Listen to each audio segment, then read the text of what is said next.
If you turned off your phone, dimmed the lights, and sat in complete silence for 60 minutes, what would happen inside your head? For most people, silence does not bring peace. It brings a sudden, suffocating wave of anxiety. Your mind immediately begins digging up old regrets, replaying embarrassing mistakes, and whispering scary questions about your future. So, you reach for your phone. You turn on the television. You text a friend you don't even like. You do anything humanly possible to escape the one person sitting in the room with you: yourself. We live in a world terrified of quiet rooms. We seek constant noise, endless scrolling, and superficial social validation just to avoid our own thoughts. But here is a startling psychological truth that will change how you view your entire life. Friends will come and go. Partners will make promises and sometimes break them. Family members will age and pass away. Titles, wealth, and physical youth will eventually slip through your fingers like dry sand. There's only one companion who was with you the second you took your first breath, and who will be standing beside you when you take your very last. That companion is yourself. If you are at war with yourself, you are trapped in solitary confinement with your worst enemy. No matter where you travel, what city you move to, or how many people surround you, you cannot run away from your own mind. If you hate your own company, every room you enter will feel like a prison. But if you learn to make peace with yourself, if you turn your internal mind into a fortress of quiet strength, you gain an unbreakable ally that no betrayal, no heartbreak, and no worldly failure can ever take from you. Welcome to the psychology of the friend that can never leave you. By the end of this video, you will understand why you fear solitude, how Carl Jung and Stoicism solve this fear, and how to transform your mind from a source of endless anxiety into your greatest lifetime companion. Let us begin with a question that philosophy has debated for over 2,000 years. Why is human solitude so terrifying to the modern mind? And why is learning to be alone the ultimate key to true psychological freedom? To understand this, we must first examine the deep psychological difference between loneliness and solitude. Loneliness is a sharp pain of isolation, while solitude is a serene kingdom of self-discovery. When you enter solitude willingly, you stop needing the world to applaud your existence. You become sovereign in your own thought. You no longer fear being left behind because you are anchored in your own company. Let us explore how society conditioned us to fear our own solitude. Most people confuse loneliness with solitude, but in reality, they are polar opposites. Loneliness is the painful feeling of lack, the belief that you are incomplete without external validation. Solitude, on the other hand, is the glorious richness of self-presence, the realization that you are already complete. The 19th century German philosopher Arthur Schopenhauer made a profound observation about human nature. Schopenhauer wrote, "A man can be himself only so long as he is alone, and if he does not love solitude, he will not love freedom." Think about what happens when you are around other people. Consciously, you put on a mask. You adjust your voice, suppress your true opinions, and edit your posture to fit in. You perform for the social stage. Even with your closest friends, a small portion of your energy is dedicated to managing their perception of you. Only when the door closes and you are entirely alone does the performance end. In solitude, the actor steps off the stage, and the true human being emerges. Yet, despite this freedom, millions of people run away from solitude as if it were a physical disease. Psychology explains why. When social distractions fade away, your mind acts like a settling glass of muddy water. Throughout the day, busyness keeps the mud stirred up. You don't have to look at what lies at the bottom. But when you sit in silence, the mud settles to the bottom, and the water becomes crystal clear. Suddenly, you see everything you have been avoiding. You see your unfulfilled dreams, your hidden insecurities, your unhealed grief, and the gap between who you are and who you want to be. Loneliness is not the absence of others. Loneliness is the presence of unresolved tension between you and yourself. When you feel lonely in a quiet room, it is not because no one is calling you. It is because the person sitting in your chair is treating you like a stranger. Consider how you treat yourself when you make a mistake. If a friend dropped a coffee cup, would you scream at them and call them an incompetent failure? Of course not. You would hand them a napkin and tell them it's all right. Yet, when you stumble, your internal voice often launches into ruthless, toxic self-criticism. You call yourself stupid. You replay the flaw 100 times. You punish your own mind. Is it any wonder you hate being alone in a room with an internal voice that acts like an abusive critic? You would never stay in a friendship with someone who berated you all day long. Yet millions of people force themselves to live inside a mind that does exactly that. This is why so many people seek codependent relationships, hypersocial lifestyles, or constant digital stimulation.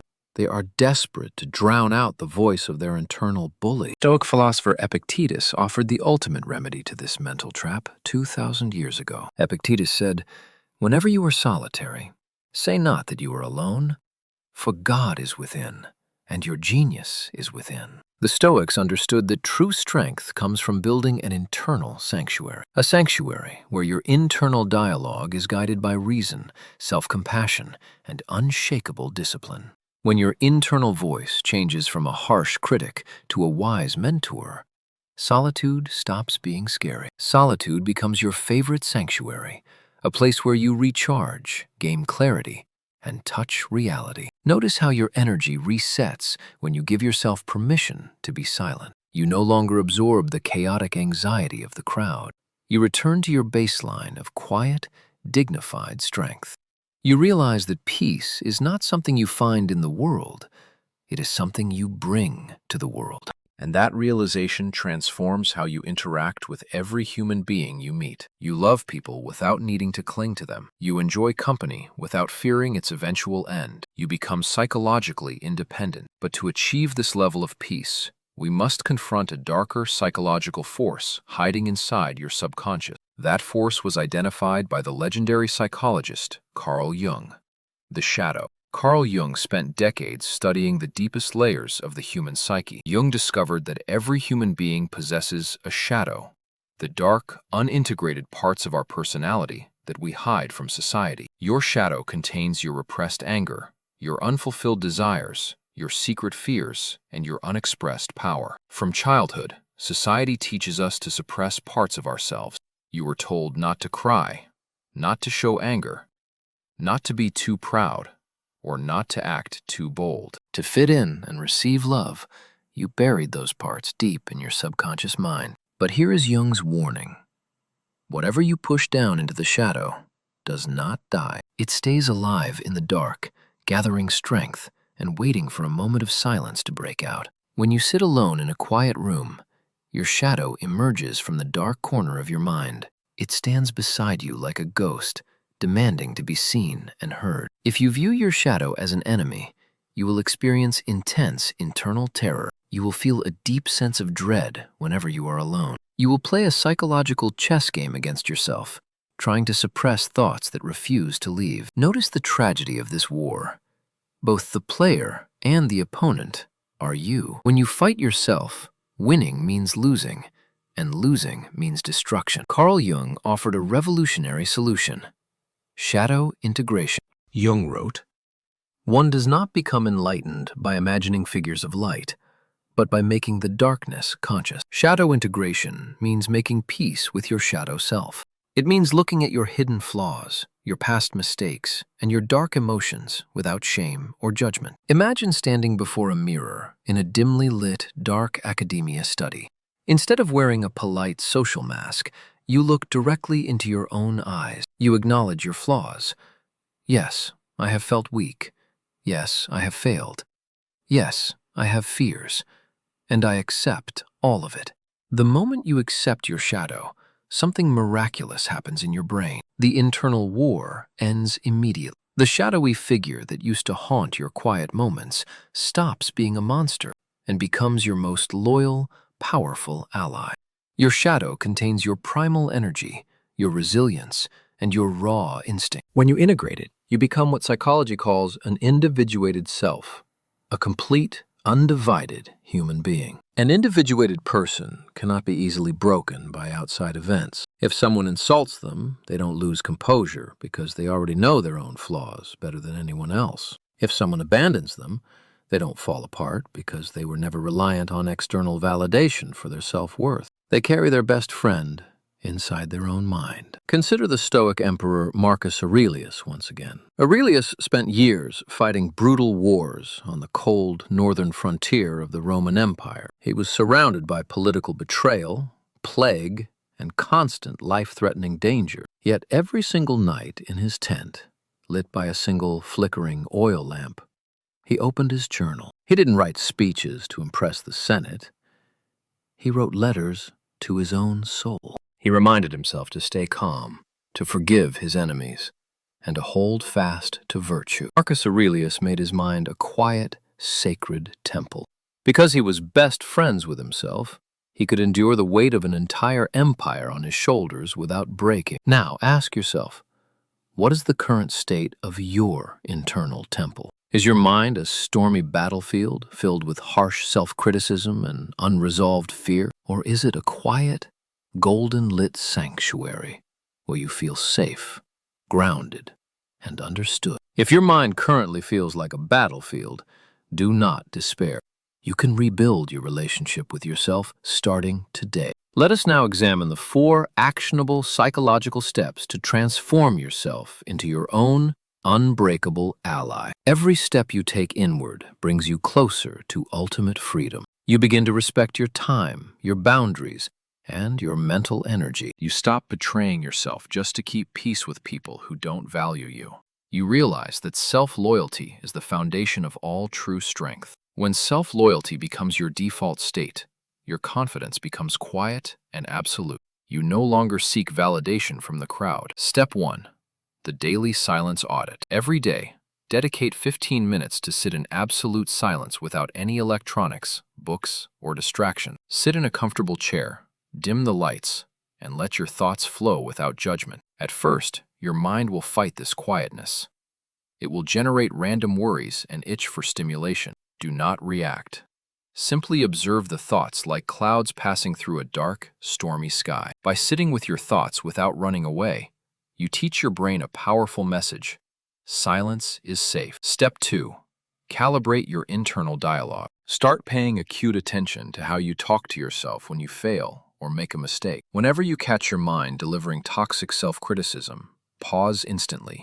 Ask yourself, would I speak to a close friend in this tone? If the answer is no, reframe the thought with Stoic constructive clarity. Replace, I am a failure with, I made a mistake, I learned the lesson, and I am moving forward with wisdom. Treat yourself with the same firm, compassionate respect you would offer a trusted brother. Step 3. Practice sovereign solitude. Sovereignty means mastering the art of doing things alone without needing a companion or an audience. Go for a walk in nature without headphones. Sit at a cafe and enjoy a coffee without staring at your phone. Read a great book in a candlelit room. Visit a museum or travel to a new place by yourself. When you experience life directly through your own eyes, rather than filtering it through social media, you build deep self-reliance. You realize that your own appreciation of a moment is more than enough. Step 4. Perform shadow integration writing. Take a journal and write down 3 things about yourself that you normally try to hide from others. Write down your deepest fears, your past regrets, or your secret insecurities. Examine them on paper under the warm light of your lamp. Realize that these flaws do not make you defective. They make you human. By bringing them into the light of awareness, you take away their power to haunt you in the dark. When you execute these 4 steps consistently, a profound psychological transformation takes place. You stop fearing solitude. You start craving it as a source of power. You stop chasing people out of desperation. You choose connections out of genuine appreciation. You become anchored in your own quiet center. You walk with a calm, unshakable confidence that commands respect without saying a word. You are complete in your own presence. Imagine living your life with this level of internal grounding. When you step into a crowded room, you are not seeking approval because your self-worth is already secure. When someone disrespects you, your composure remains untouched because your internal fortress cannot be breached. When someone walks out of your life, you grieve the loss with grace, but your core remains unbroken because you know that the most important relationship of your life is still completely intact. You carry your home within yourself. This is the true secret of the great philosophers, Stoics, and sages throughout human history. They were never truly lonely because they cultivated a deep, reverent friendship with their own soul. They understood that when you are at peace with yourself, solitude is not an empty vacuum. Solitude is an overflowing cup of freedom. You are the author of your internal story. You can choose to remain at war with your thoughts, or you can choose to make peace today. Extend a hand of truce to your own shadow. Forgive yourself for past mistakes. Speak to your mind with calm authority and gentle respect. Light the lamp in your internal library, sit down at the desk, and welcome your oldest companion home. Because when you become your own best friend, loneliness dies forever. And wherever life takes you, through quiet valleys or stormy seas, you will never walk alone again. Thank you for reflecting with us today. Leave a comment below answering this question. What is one negative thought about yourself that you are ready to let go of today? I read and reply to every single thought. If this video brought you clarity and strength, hit subscribe and like to join our community of thinkers.